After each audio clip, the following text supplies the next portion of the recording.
He sido suscriptor durante aproximadamente un año y he querido escribirles durante bastante tiempo, pero me tomó meses finalmente poner lápiz sobre papel, por así decirlo, y escribir esto. Verán, solía ser un youtuber y tenía bastantes suscriptores, y ya que la historia trata sobre algunos de los peligros de ser un gran youtuber, creo que tú eres la persona perfecta para contarla.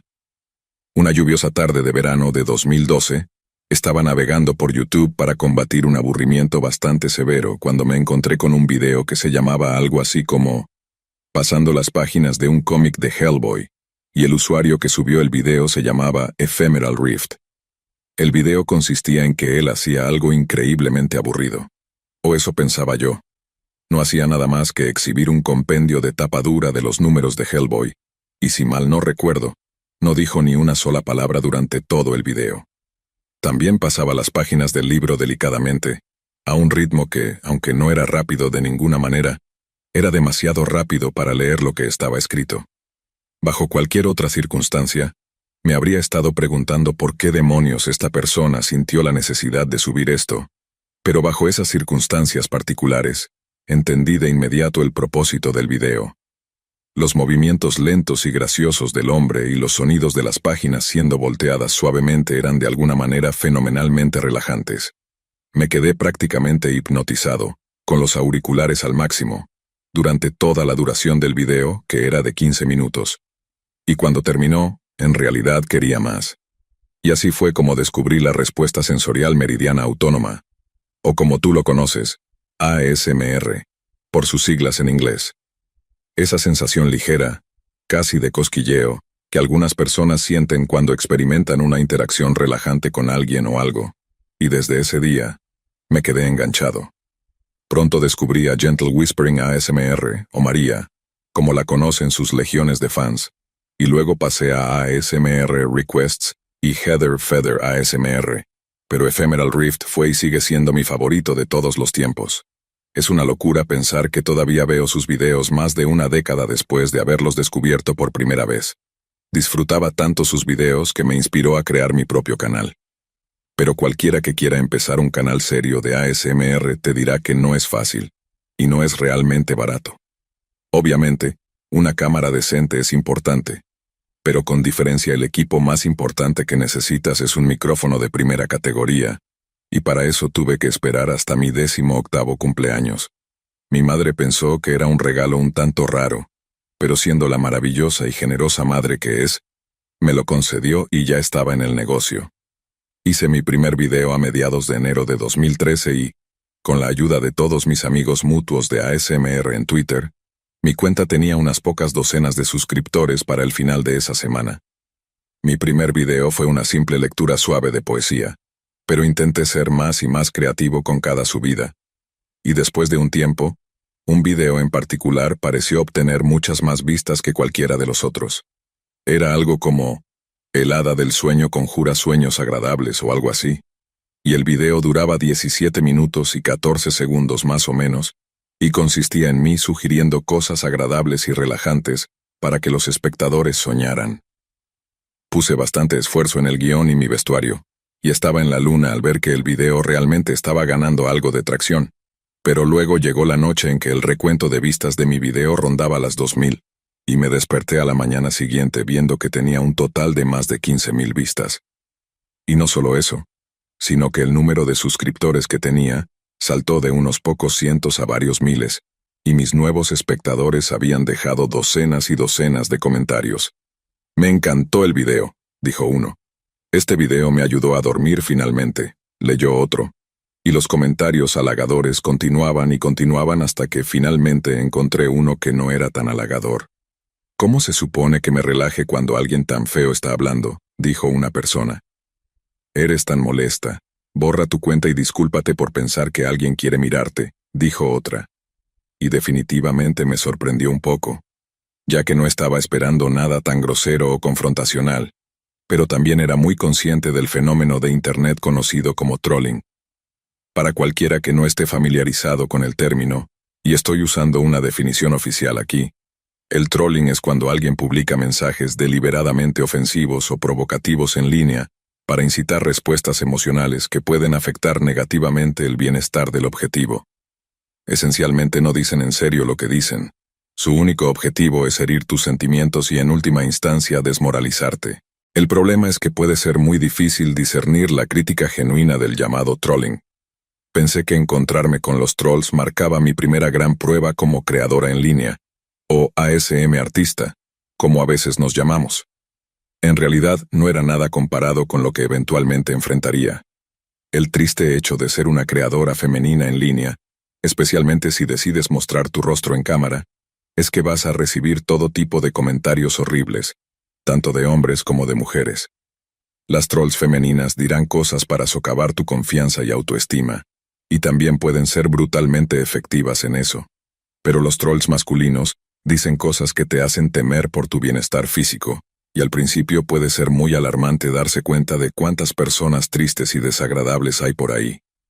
Pero, como la mayoría de las cosas en la vida, puedes acostumbrarte a cualquier cosa si te mantienes fuerte, y con el tiempo los comentarios negativos me molestaban cada vez menos, hasta que cuando estaba a punto de alcanzar los 100,000 suscriptores, podía leer comentarios llenos de veneno todo el día y no sentir nada.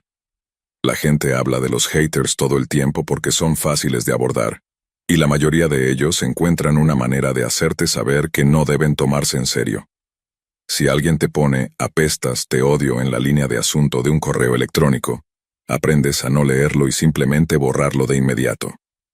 Si alguien te envía un archivo JPEG, también aprendes a no abrirlo a menos que quieras que tu día entero se arruine. Pero de lo que nadie te advierte antes de sumergirte en estos espacios en línea como creador de contenido público es de tus fans.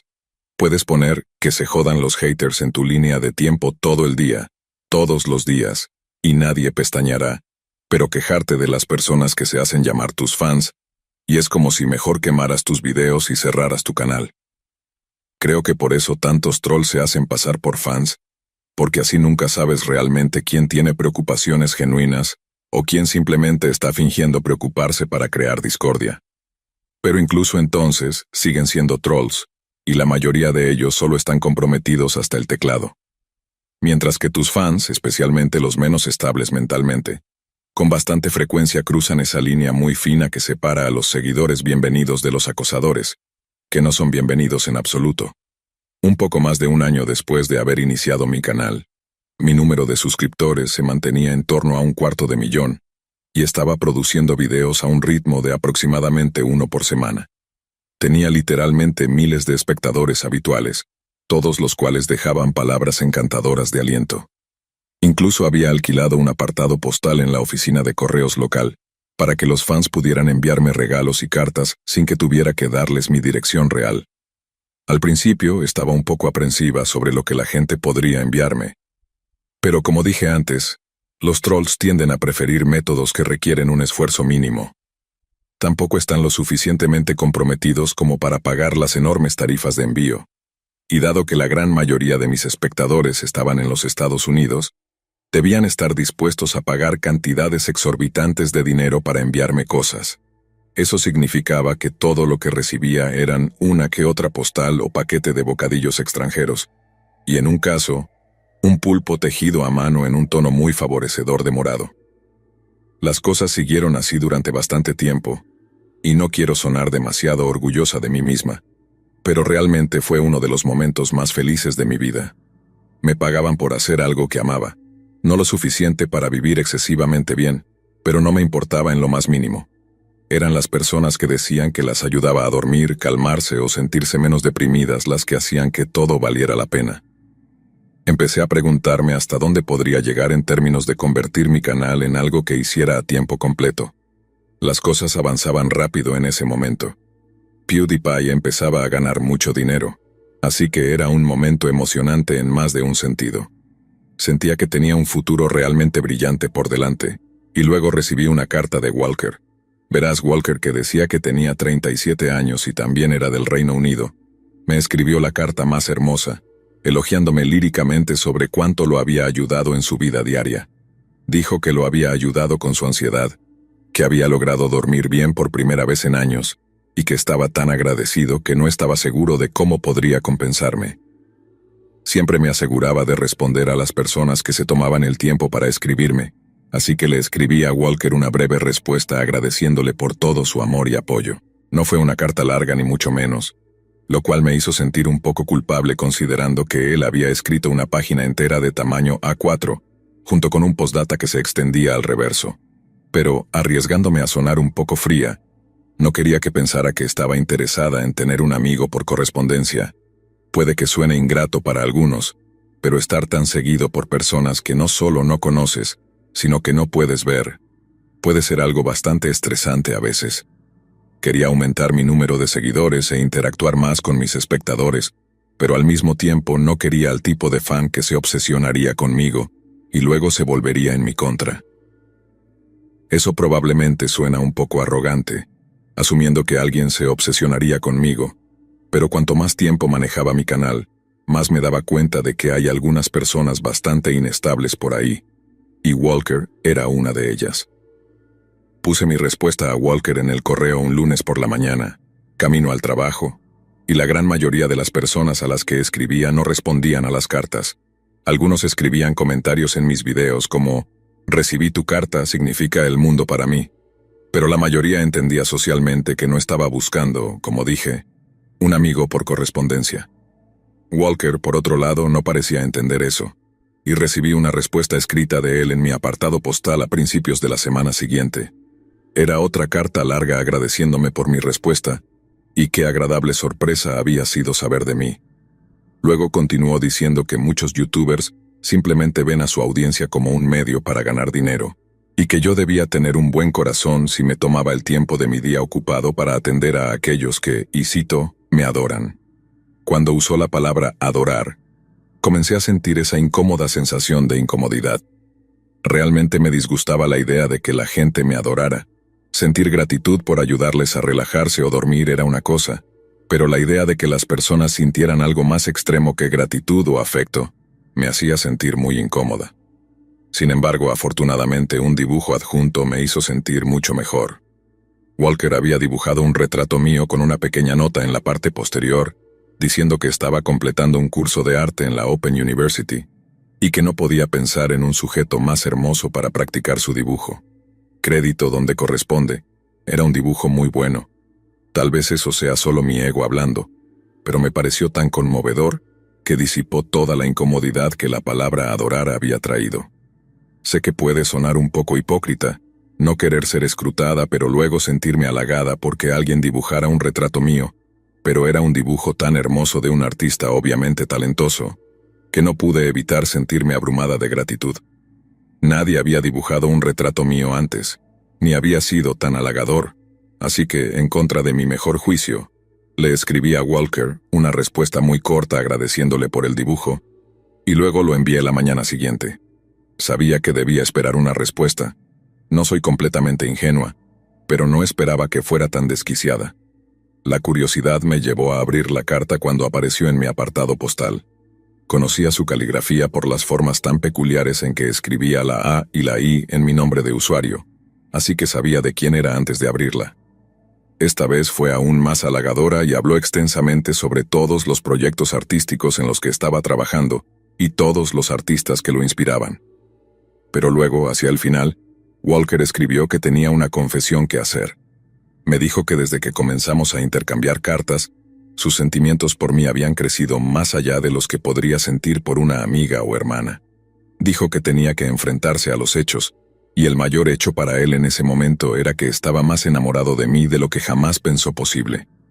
Los últimos 2 o 3 párrafos trataban sobre ese amor, cómo había comenzado, cómo se había desarrollado, y cómo ardía dentro de él, hasta que ya no podía contenerlo.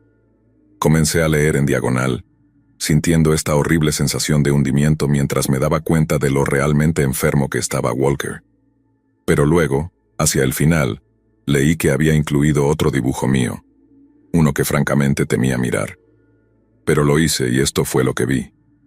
Walker me había dibujado de nuevo, solo que esta vez estaba desnuda, y tenía una gran y redondeada barriga de embarazo. Y luego, de pie detrás de mí, con su mano apoyada en mi vientre embarazado, estaba la persona que Walker afirmaba que era él. Y luego, en la parte inferior de la página, simplemente lo tituló Nuestro futuro. Tiré tanto el dibujo como la carta en el cubo de basura de la cocina de mis padres, ya que todavía vivía allí en ese momento. Y luego me senté en la mesa y lloré. Mi madre vino a ver qué pasaba, y tuvimos una conversación profunda sobre toda la situación. Su consejo fue no permitir que personas como esa arruinaran algo bueno que tenía, y que no debería leer más cartas de este tal Walker, que obviamente pertenecía a un manicomio. Las personas famosas atraen a los raros, dijo. Siempre lo han hecho y siempre lo harán. Es algo a lo que tienes que acostumbrarte mientras te mantienes lo más segura posible. Y eso fue lo que hice. Simplemente seguí con lo que estaba haciendo y seguí subiendo videos aproximadamente una vez por semana. No respondí a la carta de Walker, tampoco respondí a sus comentarios. Simplemente traté de seguir adelante y esperé que las cosas salieran bien. Bueno, no fue así, y aquí es donde entra la parte complicada. Un día noté que Walker había comentado en mi último video, y que su comentario había recibido más de 2 docenas de respuestas de varios otros usuarios. Walker se quejaba de que no había respondido a una carta que me había escrito, de cómo había incluido un dibujo en el que había trabajado mucho, y que estaba molesto porque ni siquiera me había molestado en expresar mi gratitud por su esfuerzo y apoyo. Algunos de mis otros suscriptores intervinieron para defenderme, diciendo que personalmente habían recibido respuestas a cartas o regalos, y que él solo debía ser paciente porque probablemente estaba ocupada. Walker respondía a cada uno de ellos, destacando cuánto tiempo había pasado desde que me escribió, y que era injusto que otras personas recibieran respuestas y agradecimientos, pero él no. Y lo estaba haciendo de una manera que no era tan sutilmente diseñada para causar conflicto. Digo esto porque ni una sola vez mencionó el hecho de que le había escrito cartas de agradecimiento no una, sino 2 veces. Tampoco mencionó que me había enviado un dibujo de mí desnuda, embarazada, con él detrás de mí, sosteniendo mi vientre mientras nos mirábamos a los ojos. Solo pensar en eso en ese momento hizo que mi piel se erizara, y saber lo que Walker estaba haciendo me enfureció. Pero en lugar de responder a sus comentarios para corregirlo a él y a muchos otros suscriptores míos, consulté a un grupo de creadores de ASMR del que formaba parte, y descubrí que simplemente podía bloquearlo. No puedes bloquear completamente a las personas para que no vean tus videos, al menos no que yo sepa en YouTube en ese momento, pero lo que puedes hacer es restringir que las personas comenten, y no se les informa de la restricción. Desde su punto de vista, parece que sus comentarios aparecen como los de todos los demás, pero en realidad no llegan ni siquiera a la sección de comentarios, se filtran antes de que puedan aparecer. Todo lo que tenía que hacer era encontrar el nombre de usuario de Walker, hacer clic en el pequeño icono junto a él, y luego seleccionar ocultar usuario del canal. Y desapareció. Fue bastante sorprendente lo rápido que pude solucionar ese problema, o al menos así parecía al principio. Walker seguía comentando de vez en cuando, pero parecía ajeno a su baneo en la sombra. Y luego un día noté que no había comentado en un tiempo.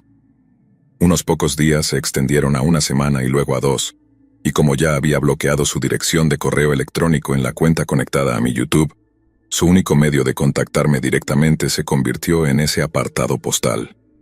Pensé que o bien se había cansado de mí y mi canal y había pasado a otra persona, o que eventualmente recibiría otra carta en ese apartado. Resultó ser la segunda opción, y esta vez no fue una carta. Era solo una postal. Dado que no estaba en el hábito de enviar postales, fue lo primero que recogí y leí, principalmente porque la imagen era tan bonita. Pero cuando la volteé y leí el mensaje, sentí un escalofrío recorrerme. Todo lo que decía, con la característica caligrafía de Walker, era: sé lo que hiciste. Como puedes imaginar, fue un descubrimiento muy desagradable, pero no fue remotamente sorprendente. Como dije antes, ya había teorizado que podría recibir alguna correspondencia adicional de este tipo. Simplemente no pensé que tendría el valor de ser tan directo. Fue moderadamente intimidante y frustrante, no lo negaré, pero también fue solo cuestión de tiempo antes de que Walker se diera cuenta de que había filtrado sus comentarios en mi canal, así que estaba mentalmente preparada para alguna repercusión. Y en realidad me sentí bastante aliviada de que todo lo que había elegido hacer fuera enviarme una postal con un mensaje levemente amenazante. Podría haberme enviado otra carta o otro dibujo espeluznante. Quiero decir, podría haberme enviado una bomba si realmente hubiera querido, pero no lo hizo. Solo envió un simple mensaje de 5 palabras. Y eso fue todo. Y para ser honesta, pensé que me había salido con la mía bastante fácilmente. Podría haber creado una nueva cuenta de YouTube, tal vez crear una nueva cuenta de correo electrónico, y junto con mi apartado postal, podría haberme acosado hasta saciarse. Pero conocía su caligrafía, podía bloquear sus comentarios, y podía bloquear cada dirección de correo electrónico que pudiera crear con solo hacer clic en un botón. Estaba asustada, enojada y cansada, pero me sentía segura, y pensaba que las cosas prácticamente habían terminado. Pero no habían terminado, ni mucho menos. Aproximadamente un mes después, había ido a revisar mi apartado postal unas cuantas veces, y cada vez que veía que no había nada de Walker, asumía que realmente había seguido adelante. Pasó un poco más de tiempo y seguía haciendo mis videos, haciendo lo mío y planeando empezar una cuenta de Patreon de verdad, como la que tienes aquí en Let's Read, ya que no estaba ganando mucho dinero del lado de los ingresos publicitarios, ya que el ASMR no tiene muchos anuncios, y mi base de suscriptores realmente estaba creciendo. También estaba discutiendo colaboraciones con algunos grandes ASM artistas que le darían a mi canal el impulso que necesitaba para realmente crecer. Uno de mis suscriptores, que era adorable, me había tejido otro juguete antes de enviarlo a mi apartado postal. ¿Recuerdas que mencioné a la chica que me había tejido el pulpo morado? Bueno, me tejió otro, uno naranja esta vez, para que el pulpo morado tuviera un amigo. Había tardado unas semanas en llegar a mi apartado, pero también recibía alertas por mensaje de texto para las entregas, así que sabía exactamente cuándo llegaría para poder recogerlo ese mismo día. Finalmente, llegó el día en que recibí una pequeña alerta por mensaje de texto diciendo que había llegado un paquete para mí. No había escuchado de Walker en unas 7 u 8 semanas en ese momento. No había comentarios ni cartas, y ciertamente no había correos electrónicos, así que no tenía ninguna razón para pensar que él me había enviado algún paquete como el que describí. Tenía que hacer unos recados ese día, así que me di una vuelta por la ciudad, recogiendo algunas cosas, y luego me dirigí a la oficina de correos donde estaba mi apartado postal para recoger mi pulpo naranja. Me acerqué al mostrador, saludé a la señora que estaba detrás y luego le di el número de mi apartado mientras le mostraba mi identificación.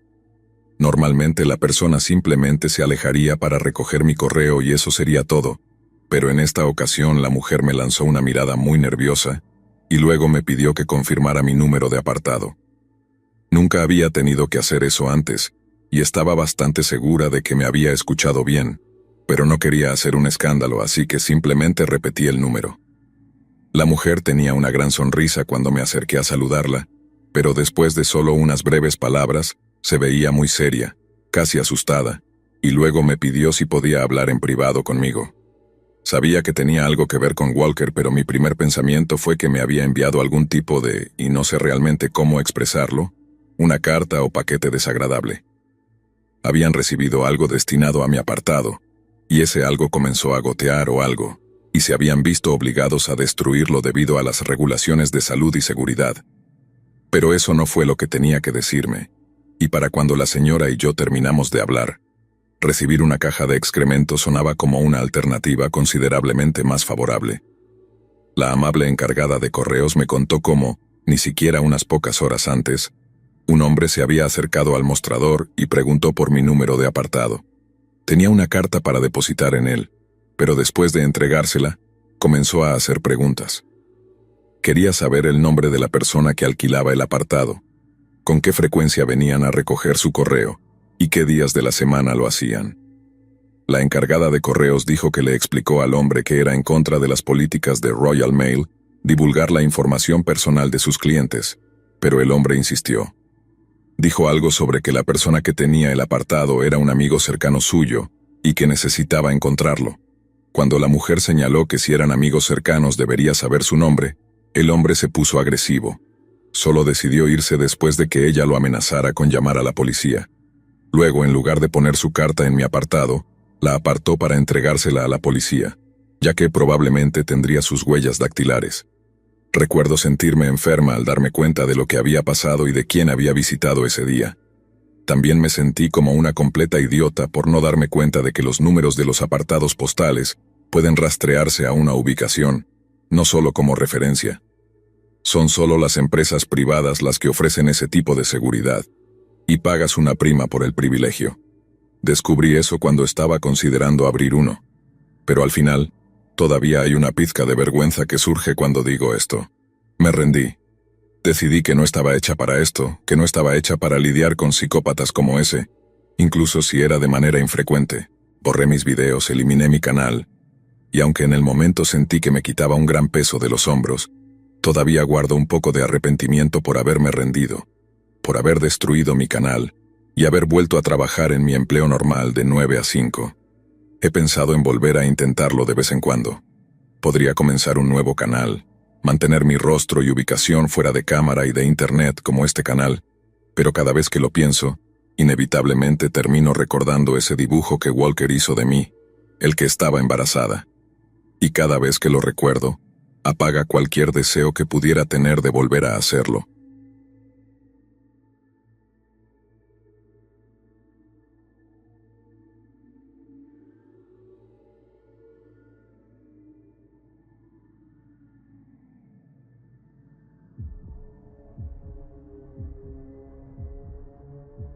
Recuerdo exactamente cómo comenzó todo. Estaba en mi departamento una tarde de verano cualquiera, cuando vi la notificación en mi celular. Matt Johnson quiere ser tu amigo en Facebook. Me fijé en su perfil por encima, como solemos hacer todos cuando recibimos solicitudes de desconocidos. Su foto de perfil mostraba a un hombre con una sonrisa cálida, de unos 30 y pocos años, nada que pareciera fuera de lo común. Teníamos varios amigos en común, y pensé que tal vez lo había conocido en alguna de las reuniones a las que solía ir los fines de semana. Decidí aceptarlo. No era algo que pensara demasiado. Lo hice de manera automática como tantas otras veces. No tenía ni idea de que esa única acción cambiaría mi vida por completo, ni de que estaba abriendo la puerta a la peor pesadilla que jamás hubiera imaginado. Empezamos a chatear al poco tiempo. Al principio me resultaba agradable. No me buscaba de manera obsesiva, ni me enviaba mensajes inapropiados. De hecho, era increíblemente respetuoso y educado, lo que me hizo bajar la guardia. Me preguntaba por mi día, por mis intereses, y poco a poco me fui sintiendo cómoda hablando con él. Siempre tenía algo interesante que decir, compartíamos intereses en común, y a veces me sorprendía lo mucho que parecía conocerme, incluso cuando yo no le había contado tanto sobre mí. Era difícil no sentirse halagada por la atención que me prestaba. Era atento, siempre interesado en cómo me sentía, y me hacía sentir valorada. Me enviaba mensajes buenos días, buenas noches, y me decía que era la mujer más fascinante que había conocido. Todo se desarrolló rápido, demasiado rápido, pero no me importó. Me sentía emocionada, como si finalmente alguien me estuviera dando la atención que merecía. Después de unas semanas decidimos vernos en persona. Me invitó a un café en una zona tranquila de la ciudad, lejos del bullicio. Me sentía nerviosa, como suele suceder antes de una primera cita, pero cuando lo vi, toda esa incomodidad desapareció. Matt era encantador, más de lo que imaginaba. Su sonrisa era cálida y su forma de hablar era suave, siempre en control. Parecía un hombre que lo tenía todo resuelto, que sabía lo que quería. La conversación fluyó sin esfuerzo.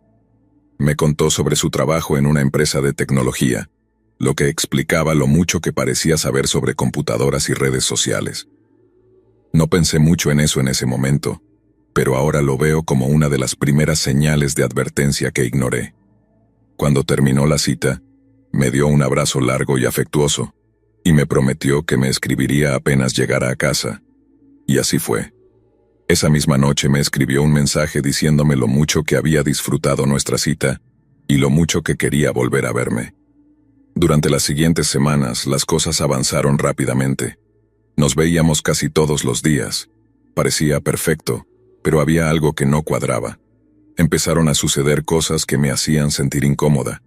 A veces mencionaba detalles sobre mi vida que yo no recordaba haberle contado. Sabía con quién había estado, a qué hora había salido de trabajar, e incluso detalles más íntimos, como lo que había comido o qué ropa había usado un día en particular. Al principio pensé que tal vez había revisado mis redes sociales, pero incluso eso no explicaba cómo sabía tanto. Me lo tomaba como una coincidencia, aunque la sensación de incomodidad crecía cada día. Una noche, mientras estábamos en mi departamento, noté algo extraño en su comportamiento. Estábamos cenando en la sala, y él comenzó a hacerme preguntas muy específicas sobre mi día. Me dijo algo como: «Vi que llegaste a casa un poco más tarde de lo habitual hoy, ¿todo bien?». Me congelé. No había forma de que él supiera eso, no se lo había dicho, y no había mencionado nada en mis redes sociales. Cuando le pregunté cómo lo sabía, solo se encogió de hombros y sonrió. «Lo deduje», dijo, como si fuera lo más normal del mundo. A partir de ese momento, todo cambió. Mi computadora comenzó a actuar de forma extraña. A veces el cursor se movía solo, y otras veces las ventanas se cerraban sin razón aparente. Luego noté algo mucho más aterrador. La luz de mi cámara web se encendía sola, incluso cuando yo no la estaba utilizando. Me decía a mí misma que era una falla técnica, pero en el fondo, sabía que algo no estaba bien. Un día, mientras revisaba mi correo, recibí un mensaje desde una dirección desconocida. Al abrirlo, vi una captura de pantalla de una conversación privada que había tenido con una amiga. Era un chat en el que mencionaba mis sospechas sobre Matt. El remitente del correo me advirtió que tuviera cuidado con lo que decía, que él siempre estaba observando. Me quedé petrificada. Sabía que era él, pero no tenía cómo probarlo. El nivel de control y vigilancia que ejercía sobre mí solo aumentó a partir de entonces. Comencé a sentir que me observaba todo el tiempo, incluso cuando no estaba conmigo. A veces, recibía mensajes suyos comentando cosas que yo acababa de hacer, como si tuviera una ventana directa a mi vida. Mi celular también empezó a comportarse de forma extraña. Las llamadas se cortaban, los mensajes se enviaban sin que yo los escribiera, y mi batería se drenaba mucho más rápido de lo normal. Sabía que algo andaba mal, pero no quería enfrentar la realidad. Finalmente no pude soportarlo más. Fui a ver a un amigo mío, especialista en informática, y le conté lo que estaba pasando. Revisó mi computadora y, lo que encontró, me heló la sangre. Matt había instalado un programa espía en mi PC que le permitía ver absolutamente todo lo que hacía. Tenía acceso a mis correos, mis redes sociales, mis documentos, e incluso a mi cámara web y micrófono. Todo lo que hacía, todo lo que decía, lo sabía. Cuando le pregunté a mi amigo si era posible que también hubiera accedido a las cámaras de seguridad de mi casa, su respuesta me aterrorizó. Si tenía acceso a mi computadora, también podría haber hackeado mi sistema de seguridad. Todo indicaba que no solo estaba vigilando mi vida digital, sino también cada rincón de mi hogar. A partir de ahí, la paranoia me consumió por completo. Sentía que no había escapatoria, que él estaba en todas partes. Me observaba, sabía dónde estaba, con quién, qué hacía, y no tenía idea de cómo detenerlo. Mis noches se volvieron insomnes. Cada pequeño ruido me hacía saltar de la cama. Llegué a un punto en el que desconecté todas las cámaras de seguridad y apagué mi computadora permanentemente, pero aún así, no podía sacudirme la sensación de que me estaba vigilando. Las cosas llegaron a su punto máximo cuando comencé a notar objetos fuera de lugar en mi casa. Mi cepillo de dientes estaba movido, mis cajones abiertos y mi ropa desordenada. Sabía que algo estaba mal, pero no quería pensar que él podría haber entrado a mi casa. La idea me aterraba. Finalmente, llegó el día en que todo se desmoronó. Recuerdo esa noche con una claridad perturbadora. Cada pequeño detalle está grabado en mi memoria. Era tarde, alrededor de las 11 de la noche. Había salido con unas amigas a cenar y, al volver a casa, me di cuenta de que algo no estaba bien. No sé cómo explicarlo, pero sentí una extraña vibración en el aire, como si alguien hubiera estado allí, incluso después de que cerré la puerta. Entré a la sala de estar y encendí las luces, solo para darme cuenta de que una de las ventanas estaba entreabierta. Lo primero que pensé fue que la había dejado así por descuido antes de salir, pero una sensación incómoda me invadió. Revisé la casa, y todo parecía estar en su lugar. Aún así, algo me hizo detenerme frente a mi escritorio. Sobre el teclado había una flor marchita, una rosa, con sus pétalos a punto de caerse. No la había dejado ahí. Sentí un frío recorriendo mi espalda. Apreté el celular en mi mano como si fuera un salvavidas, y marqué su número, algo que había jurado no hacer después de nuestras últimas conversaciones. Sonó un par de veces antes de que él contestara, y cuando lo hizo, Su voz era sorprendentemente tranquila, como si no hubiera absolutamente nada de qué preocuparse. ¿Pasa algo?, preguntó, con esa suavidad en su tono que antes encontraba reconfortante, pero que ahora me ponía los pelos de punta. No sé qué estás haciendo, Matt, pero tiene que parar, dije, tratando de mantener mi voz firme a pesar de que mi corazón latía tan fuerte que sentía que se me saldría del pecho. Tienes que dejar de seguirme, de vigilarme. Ya lo sé todo. Sé que has estado en mi computadora, sé que puedes ver lo que hago. Esto es enfermizo. Hubo una pausa del otro lado de la línea, como si estuviera procesando lo que le decía, o peor, como si no le importara en absoluto. Te estás imaginando cosas, Miriam, respondió finalmente. Solo quiero cuidarte. Sabes que no dejaría que nada malo te pasara. El tono paternal y condescendiente de su voz me dio asco. ¿Cómo podía hablarme como si todo lo que hacía estuviera justificado, como si no hubiera cruzado todas las líneas posibles? Sabía que hablar con él no iba a cambiar nada, pero necesitaba que entendiera que lo sabía todo, que no me iba a dejar manipular más. Si no paras voy a denunciarte, le dije, aunque incluso mientras lo decía, me daba cuenta de lo poco que parecía importarle. Y tenía razón. Denúnciame si quieres, dijo casi como un desafío. Pero nadie va a poder protegerte mejor que yo. Colgué el teléfono temblando. Sabía que algo más estaba mal, algo que aún no había descubierto. Esa noche no pude dormir. Cada sombra en la casa me parecía más amenazante que la anterior. Cada pequeño sonido me hacía saltar de la cama. A la mañana siguiente, lo decidí. Tenía que hacer algo antes de que fuera demasiado tarde. Fui a la policía con toda la evidencia que había recopilado con la ayuda de mi amigo. Las capturas de pantalla, los registros del programa espía en mi computadora y los correos electrónicos anónimos que había recibido. Pero la policía no tomó mis preocupaciones tan en serio como esperaba. Al principio me dijeron que necesitaban pruebas más contundentes, que muchas de las cosas que decía podían ser coincidencias o malinterpretaciones. Me sentí desesperada. A los pocos días de haber hecho la denuncia, sucedió lo más aterrador de todo. Regresé a casa después de otro largo día de trabajo, sintiéndome agotada y paranoica, con los ojos siempre buscando algo fuera de lugar. Al abrir la puerta, lo sentí de nuevo. Esa sensación de que algo no estaba bien. Pero esta vez no fue solo una corazonada. En mi cama, sobre las sábanas perfectamente tendidas, había algo que nunca, en mis peores pesadillas, hubiera imaginado encontrar. Una muñeca inflable. Era grotesca y aterradora en sí misma, pero lo peor fue el rostro. El rostro de la muñeca tenía pegada una fotografía mía. Me quedé paralizada en el umbral de la puerta, sintiendo que el aire me faltaba. Mis piernas temblaban tanto que apenas podían sostenerme. Estaba claro. Él había estado en mi casa. No era solo un acosador digital. Había cruzado una línea mucho más aterradora. Esa misma noche llamé a la policía de nuevo. Y esta vez, les dejé claro que mi vida corría peligro. Exigí que tomaran acciones inmediatas, y para mi alivio, lo hicieron. Al día siguiente, allanaron su casa, y lo que encontraron me quitó cualquier duda de lo que este hombre había sido capaz de hacer.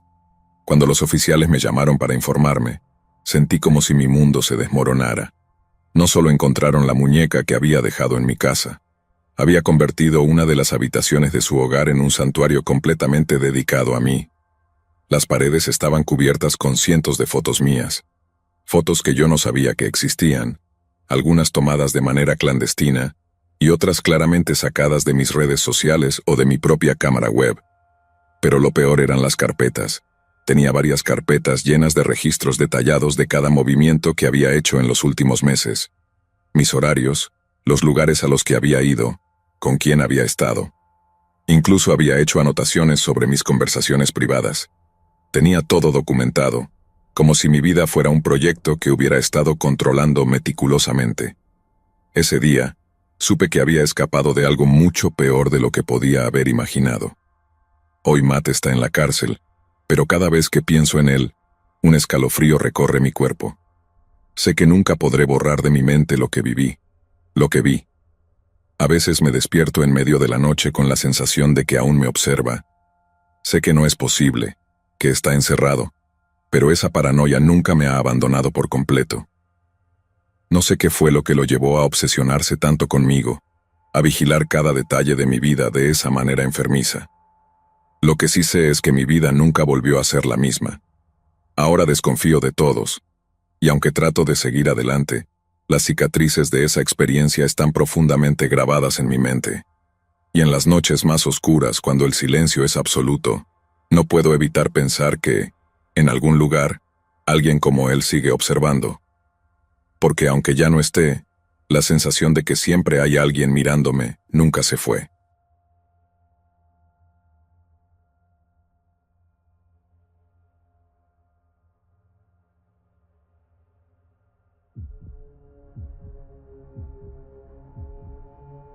Durante el invierno de 2015, Lenny Royal, de 34 años, vivía en Brighton, una vibrante ciudad metropolitana en la costa sur de Inglaterra. Lenny era originalmente de la ciudad de Nueva York, pero tras enamorarse de un inglés más de una década antes, había estado dividiendo su tiempo entre Gran Bretaña y América, mientras se dedicaba a su pasión de toda la vida, el estilismo. Sin embargo, Lenny no era un estilista común y corriente, y sigue siendo considerado uno de los profesionales más talentosos del mundo. Entre sus clientes se encuentran figuras como Hailey Baldwin y Sigourney Weaver, y como fácilmente podía encontrar trabajo a ambos lados del Atlántico, su estilo de vida transatlántico era tanto viable como rentable. Pero hacia finales de 2015, la ruptura de su relación de 12 años se convirtió en el catalizador de una serie de eventos horribles. No está completamente claro cómo terminó la relación de Lenny, pero según su propio testimonio, esto lo sumió en una depresión profunda y debilitante. Lenny era propenso a esos episodios de melancolía, habiendo sufrido ya su parte de tragedia personal. Cuando era solo un niño, ambos padres fallecieron tras contraer VIH, lo que condujo al síndrome de inmunodeficiencia adquirida, más comúnmente conocido como SIDA. El padre de Lenny era adicto a la heroína y contrajo el VIH al compartir agujas usadas. Luego, sin saberlo, se lo transmitió a la madre de Lenny. Cuando el joven Lenny se enteró de que sus padres iban a morir, se sintió aterrorizado, y luego, verlos deslizarse lentamente hacia la muerte, tuvo un efecto terrible en él. Separarse de su novio durante el invierno de 2015 le trajo sentimientos similares de duelo y pérdida, lo que a su vez le hizo revivir los terribles recuerdos de la muerte de sus padres. Lenny sabía que tenía que hacer algo para sacudirse la depresión que estaba sintiendo, por lo que, después de un periodo de reflexión, descargó una aplicación de citas conocida como Grindr. Sin duda, Lenny estaba buscando lo que comúnmente se conoce como un rebote, una breve aventura amorosa que se cree que eleva la autoestima del recientemente rechazado. Y así fue como coincidió con un hombre escocés de 24 años, llamado Daryl Rowe. Daryl, originario de la capital escocesa, Edimburgo, también había tenido una infancia difícil. Aunque los detalles de su infancia temprana son confusos, sabemos que Daryl fue adoptado por dos padres de acogida llamados Jackie y Harry cuando aún era un niño. Su madre adoptiva una vez lo describió como un chico muy adorable, que era buena compañía. Sin embargo, lo que queda dolorosamente claro es que adoptaron a un niño extremadamente dañado. Al llegar a su hogar en la cercana ciudad costera de North Berwick, Jackie y Harry notaron que el cuerpo del pequeño Daryl estaba cubierto de cicatrices. También estaban bastante preocupados porque Daryl había llegado con no una, no dos, sino 120 muñecas Barbie, sobre las cuales mostraba una feroz protección. Jackie y Harry intentaron criar a Daryl lo mejor que pudieron, y no escatimaron en gastos en su esfuerzo por cambiar la vida del joven. Luego, un día, cuando Daryl tenía poco más de 20 años, anunció que se iría de Edimburgo y se mudaría a Brighton, en Inglaterra. Aunque es solo una suposición educada, es fácil asumir que Daryl se mudó a Brighton debido a que históricamente ha sido un refugio para los jóvenes homosexuales. Oscar Wilde era un visitante frecuente de la ciudad, y un historiador local explica que Brighton ha sido durante mucho tiempo un refugio para quienes buscan libertad de las restricciones de la sociedad convencional. Agradeció a sus padres adoptivos por todo lo que habían hecho por él, prometió mantenerse en contacto y finalmente se mudó en abril de 2015. Unos 8 meses después, Daryl y Lenny formaron una conexión en Grindr. Después de un periodo inicial de conversaciones coquetas, Daryl propuso que se conocieran. Al principio la idea de conocerlo emocionó a Lenny. Daryl era 10 años más joven, y saber que podía atraer a alguien tan joven y guapo hizo que el mayor Lenny se sintiera mucho mejor respecto a su relación recientemente disuelta. De hecho, Daryl parecía estar asombrado por la edad, la experiencia y la profesión glamorosa de su nueva pareja. Pero el orgullo que el encanto de Daryl despertó en Lenny pudo haber nublado seriamente su juicio respecto a lo que sucedió después. Daryl y Lenny intercambiaron mensajes durante algunos días, jugueteando con la idea de salir en una cita. Pero luego, un día, Daryl hizo una sugerencia que hizo sentir muy incómodo a Lenny. Cuando surgió el tema de la intimidad física, Daryl pareció desestimar de manera casual la idea de usar un profiláctico, o en otras palabras, se negó rotundamente a usar algún tipo de protección. Para Lenny esto era una línea roja definitiva, y aunque él y Daryl ya habían intercambiado números de teléfono, se sintió tan ofendido que comenzó el proceso de bloquearlo en varias plataformas de redes sociales. Solo en el último segundo, Daryl logró salvar su intento de romance, cuando dio una promesa categórica de usar protección en caso de que se volvieran íntimos. Daryl pudo haber salvado su oportunidad con Lenny, pero seguía en terreno resbaladizo. Así que, en los días siguientes, trabajó para recuperar la confianza de Lenny intercambiando una serie de selfies inofensivos con él. Sus esfuerzos dieron frutos, y fue por esa época cuando Daryl convenció a Lenny de que le diera la dirección de su casa. Más tarde dijo que el intercambio de información era simplemente parte de conocerse mejor. Pero solo unas horas después, Daryl apareció en la puerta de Lenny. Naturalmente, Lenny se sorprendió por la aparición repentina de Daryl, especialmente porque había llamado a su teléfono usando un número oculto antes de anunciar: «Estoy afuera de tu puerta». Sin embargo, de alguna manera, Daryl logró hablar lo suficiente para que lo dejaran entrar a la casa de Lenny, probablemente usando una combinación de halagos y tal vez un poco de chantaje emocional. Quizás hubo una charla sobre un malentendido, con Daryl diciendo que había venido desde muy lejos como para simplemente darse la vuelta y regresar a casa. No hay duda de que Lenny cometió un gran error de juicio al permitir que un casi desconocido entrara en su casa, y por su propia admisión, fue una decisión extremadamente lamentable. Sin embargo, el precio que pagó es propio de una pesadilla. Después de algunas horas de beber y coquetear, los dos hombres se metieron en la cama, y a insistencia de Lenny, Daryl juró que usaría un profiláctico. Luego, una vez que la intimidad terminó, la pareja conversó profundamente, y Daryl compartió su pasión por el veganismo y los jugos.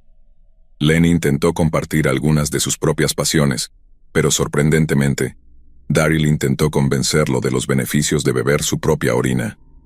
«Las cosas se volvieron un poco extrañas», dijo Lenny más tarde.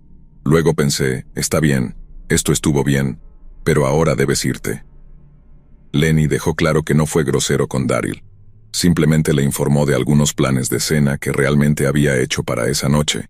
Le agradeció por el buen rato y educadamente le pidió que se fuera. A nivel superficial, Daryl respetó los deseos de Lenny, pero en los días siguientes dejó claro que se sentía profundamente irrespetado. Daryl no solo se quejó amargamente con Lenny, sino que se volvió cada vez más errático cuando sintió que no se le prestaba la atención adecuada. Para Lenny, estaba claro que su incipiente relación no tenía futuro alguno. Así que, tras informarle a Daryl su deseo de separarse, Lenny bloqueó su número para evitar que lo llamara o enviara mensajes. Pasó alrededor de una semana cuando Lenny recibió una llamada en su móvil desde un número desconocido. Curioso, contestó la llamada solo para escuchar la voz de Daryl al otro lado. «¿Cómo te atreves a bloquearme?», exigió. «¿De verdad crees que puedes deshacerte de mí tan fácilmente? Nunca te librarás de mí. Nunca. Vas a arder, Lenny, vas a arder».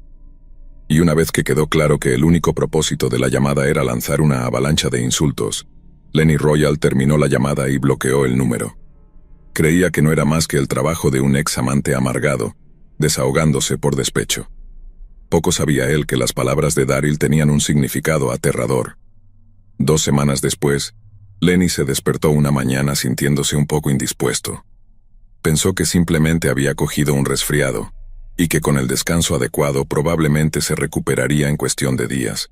Pero cuando esos días se convirtieron en una semana completa de malestar, Lenny visitó a un farmacéutico para comprar antibióticos. Sin embargo, tras describir sus síntomas, El farmacéutico le recomendó estrictamente que visitara un hospital para obtener un diagnóstico más detallado. Lenny hizo lo que se le pidió y se sometió a un chequeo completo tras una visita a su médico de cabecera local. Luego, cuando llegaron los resultados de varias pruebas, Lenny recibió una llamada de su doctor, una que cambiaría su vida para siempre. Lenny, quien creía que solo estaba lidiando con una cepa obstinada de gripe, fue informado de que era VIH positivo. Sentí que eso era todo, que mi vida había terminado, dijo más tarde. Estaba destrozado. Tras la muerte de sus padres, Lenny se había mudado con un primo mayor, a quien más tarde consideró su padre adoptivo. Estaba devastado, dijo Lenny. Sentía que me había fallado al no protegerme de lo mismo que mató a mis padres, y él había prometido a mi madre que yo nunca sufriría como ella. Tuve que decirle una y otra vez que no era su culpa, pero él seguía llorando, seguía diciendo que se sentía un fracaso. En las semanas posteriores a su diagnóstico, Lenny hizo repetidos viajes a una clínica médica local para recibir medicación y exámenes. Siendo una persona social por naturaleza, Lenny a menudo conversaba con las enfermeras de la clínica de manera casual, y a veces no tan casual. En un caso compartió detalles íntimos sobre los eventos que llevaron a su diagnóstico. Mientras hablaba, la enfermera con la que conversaba se puso pálida, y al principio pareció dudar antes de decir: «Realmente no debería estar diciéndote esto, pero eres la cuarta persona a la que le ha pasado esto en los últimos 6 meses». Lenny no podía creer lo que estaba escuchando. Asumiendo que había algún tipo de malentendido, Lenny reiteró que en sus pensamientos más oscuros, se preguntaba si un examante lo había infectado deliberadamente con el VIH. No hubo malentendido.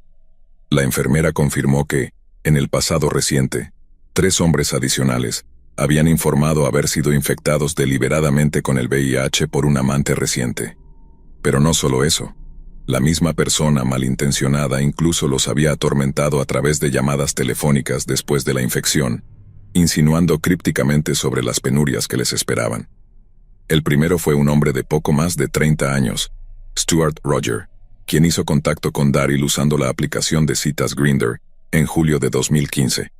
De manera muy similar a su interacción con Lenny, Daryl insistió en que él y Stuart se reunieran a la primera oportunidad disponible. Insistió en que Stuart se pasara por su apartamento en Brighton, y cuando lo hizo, Stuart encontró la puerta principal abierta y sin llave. «Simplemente entra», dijo Daryl a través de un mensaje de texto. «Te estoy esperando».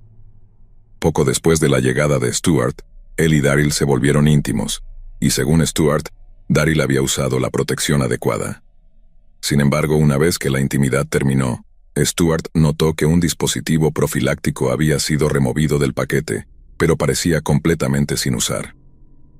Preocupado de que Daryl lo hubiera engañado de alguna manera, Stuart buscó la seguridad de que el profiláctico había sido empleado. Daryl desestimó sus preocupaciones de manera casual al preguntar: «¿Eres de esas personas paranoicas?» «Sí, usé protección, así que relájate». Una vez que se sintió lo suficientemente seguro de que Daryl había cumplido con sus deseos, Stuart intentó entablar una conversación con su nuevo amante.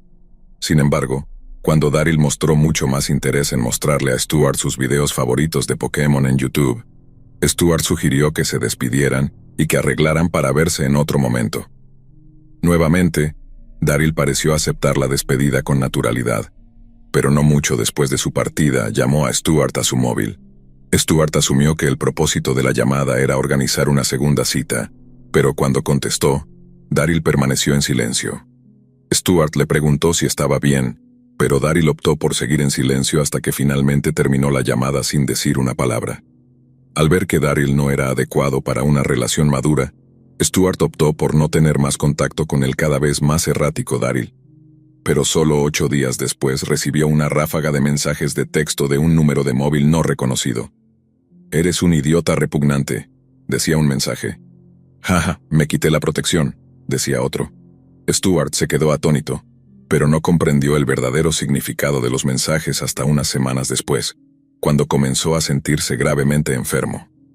La segunda víctima reciente de Daryl fue un hombre llamado Peter, quien coincidió con el joven escocés después de darse cuenta de que ambos frecuentaban el mismo gimnasio. «Era un tipo guapo», dijo Peter más tarde. También era muy encantador al principio, pero todo cambió muy rápido.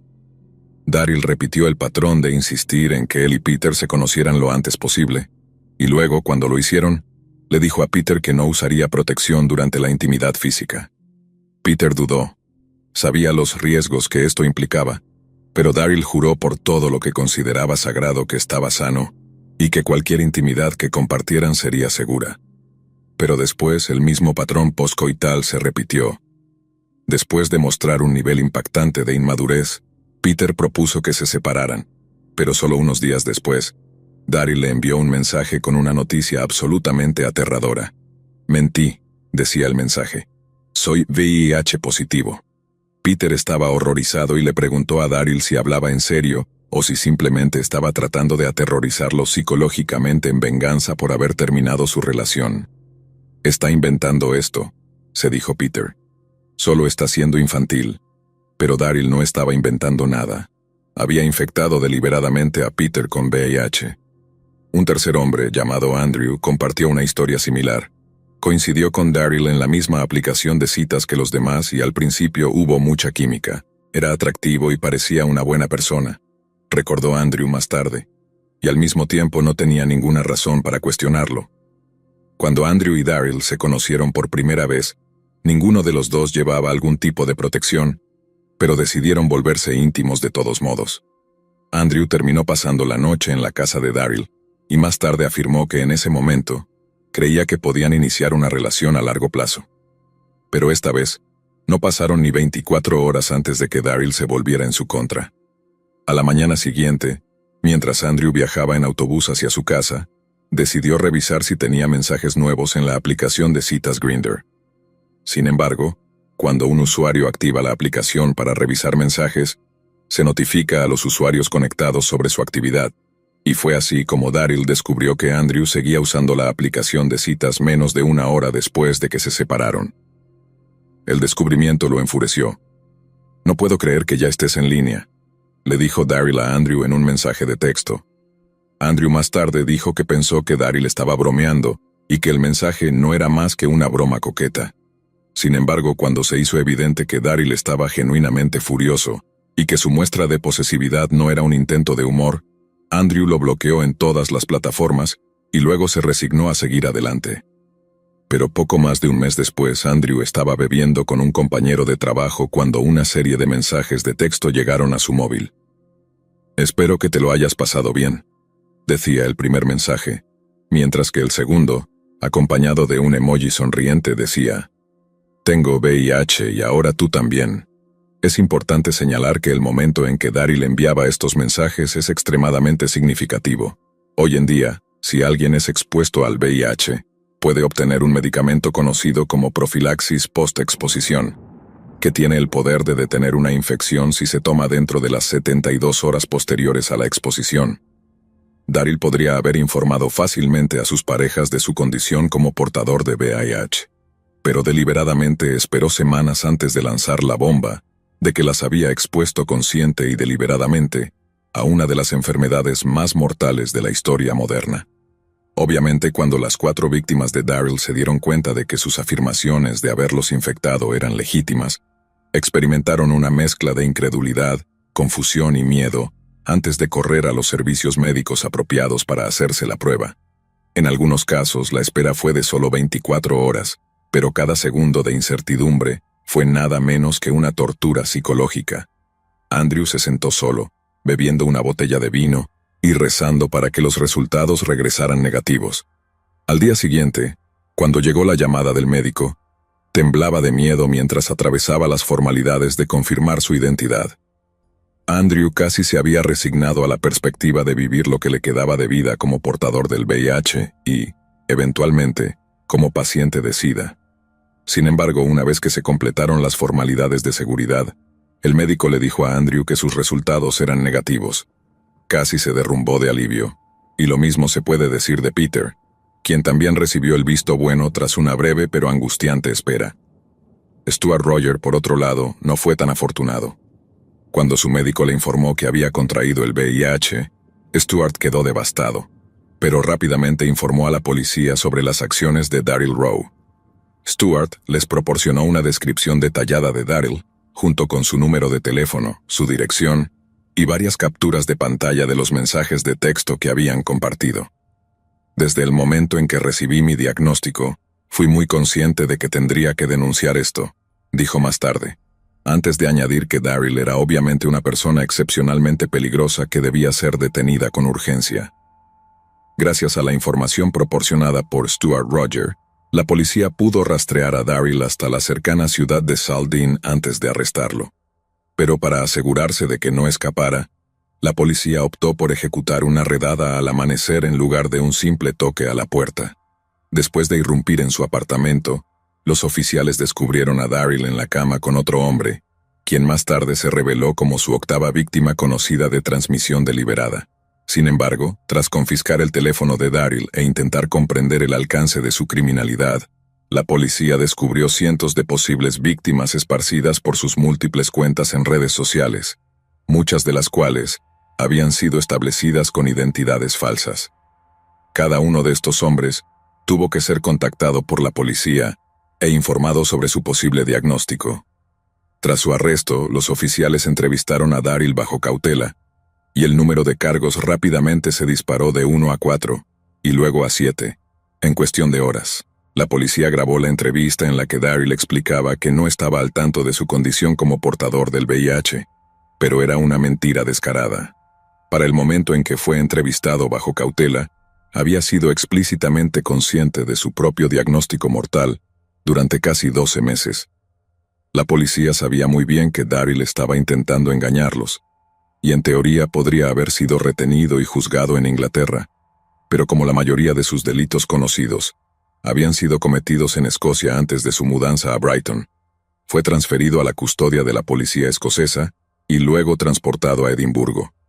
Por alguna razón, una vez que estuvo a salvo al otro lado de la frontera, la policía escocesa decidió liberar a Daryl bajo fianza y en la custodia de sus padres adoptivos.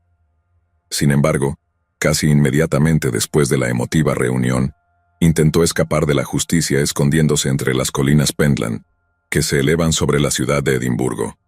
Cuando escuchó que Daryl había escapado de la custodia policial, Lenny estaba furioso. No podía creer que lo soltaran, dijo, especialmente porque seguía diciendo que lo iba a hacer con otros hombres. Estaba obviamente enfermo de la cabeza. Siempre me pregunté, con todo ese tiempo que pasó en Edimburgo y Brighton, ¿cuántas más víctimas podrían estar ahí? Durante una búsqueda en el campo de Edimburgo, la policía finalmente encontró una tienda de campaña abandonada que contenía una caja de medicamentos recetados. Era un medicamento antiviral utilizado por los portadores del VIH, y el nombre escrito en ella era Daryl Rowe. La policía ya tenía una idea de que Daryl estaba escondido entre las colinas Pentland, pero lo que era particularmente alarmante sobre el descubrimiento era que todas las píldoras permanecían intactas en sus blísteres. El propósito del medicamento era hacer que su infección fuera menos contagiosa, y al negarse a tomarlo, su intención de seguir infectando a otros era evidentemente clara. Para noviembre de 2016, la búsqueda de Daryl Rowe había entrado en su 11º mes, y alrededor de 25 víctimas adicionales se habían presentado para informar sobre interacciones físicas con él. Naturalmente, la policía centró sus búsquedas en las ciudades de Brighton y Edimburgo, pero lo que no sabían era que Daryl había llegado a Newcastle. Usando el seudónimo de Gary Cole, Daryl intentaba mantener un perfil bajo, pero continuaba utilizando aplicaciones de citas como forma de infectar a más víctimas. La primera de ellas fue un hombre llamado Tom. Siempre ha sido casi imposible para mí acercarme a un hombre, confesó Tom más tarde. Supongo que por eso probablemente he sido bastante ingenuo. Daryl logró convencer a Tom de que estaba enamorado de él, y luego pasó un total de 3 meses viviendo bajo su techo, completamente gratis. Dijo que tenía bonitos ojos y que le gustaban los hombres mayores, admitió Tom. Me sentí muy halagado, quizás me habría enamorado del chico, pero el comportamiento de Daryl pronto cambió de encantador y considerado a manipulador y malévolo. Digamos que fue capaz de controlarme de una manera en la que nunca permitiré que me controlen de nuevo, dijo Tom. Mientras tanto, las fuerzas policiales de Escocia e Inglaterra estaban rastreando Internet en busca de cualquier rastro de Daryl Rowe. Su búsqueda los llevó a un sitio web de escorts, donde un detective notó fuertes similitudes entre el cuerpo del sujeto anunciado y el cuerpo de Daryl. También tenían un número de móvil conectado al anuncio, y cuando la policía intentó triangular su señal, se determinó que estaba en la casa del desprevenido amante de Daryl, Tom. Los oficiales se apresuraron a la casa de Tom, pero cuando Daryl se dio cuenta de que había sido localizado nuevamente por la policía, intentó escapar. Atrapado en los pisos superiores de la casa, saltó desde una ventana del tercer piso al jardín de uno de los vecinos de Tom, pero cuando aterrizó en el césped mojado, resbaló y cayó de espaldas con tanta fuerza que se rompió varias vértebras de la columna. La policía lo encontró tendido con mucho dolor. Tom dice que no podía moverse ni caminar correctamente. Suponiendo que era un cómplice que albergaba conscientemente a un criminal, Tom fue detenido durante unas 5 horas. Sin embargo, una vez que descubrió quién era realmente Gary Cole, su arresto se convirtió en lo menos importante de sus preocupaciones. Afortunadamente, la policía pudo realizarle una prueba de VIH de 30 minutos y suspiró de alivio cuando los resultados regresaron negativos. Eso obviamente fue una buena noticia, dijo Tom. Pero no me sentí mucho mejor. Me sentí usado. Cuando Daryl fue llevado a juicio marcó un hito en la historia legal británica, ya que nunca antes alguien había sido juzgado por el crimen de propagar un patógeno peligroso. Tras revisar un catálogo de pruebas extremadamente condenatorias, incluidos los mensajes en los que se burlaba de sus víctimas, un jurado de sus pares declaró a Daryl culpable de 5 cargos de causar daño corporal grave y 5 de intento de causar daño corporal grave. El juez presidente lo condenó a 5 años de prisión y le dijo a Daryl: «Llevaste a cabo una campaña de violencia decidida y llena de odio. Los mensajes que enviaste dejan en claro que sabías exactamente lo que estabas haciendo». Además de los delitos físicos, es evidente que los efectos psicológicos en las víctimas son inmensos, declaró el juez antes de agregar: «Debe quedar claro que esta sentencia no se trata de estigmatizar a las personas que viven con VIH, pero no puedo imaginar un día en que ya no seas un peligro para los hombres homosexuales». Es reconfortante pensar que Daryl fue encarcelado por sus acciones, aunque solo fuera por 5 años. Sin embargo, lo que infligió a sus víctimas permanecerá con ellas por el resto de sus vidas. «Estaba bastante preocupado cuando recibí mi diagnóstico», dijo Lenny más tarde. «Pensé que iba a ser esa persona con la que nadie querría estar nunca más. Pero aunque todavía existe algo de prejuicio en la comunidad gay, a muchas personas no les importa realmente. Tuve una experiencia negativa con alguien con quien estaba saliendo, pero no me afectó realmente. Ya no es una sentencia de muerte ni remotamente. Pero es terrible cuando alguien toma esa decisión por ti, cuando te quitan ese derecho. Eso es lo difícil de superar», continuó Lenny. «Realmente es una realidad dura cuando lo piensas, y esa es la crueldad con la que lucho día tras día. ¿Cómo puede alguien ser tan cruel?».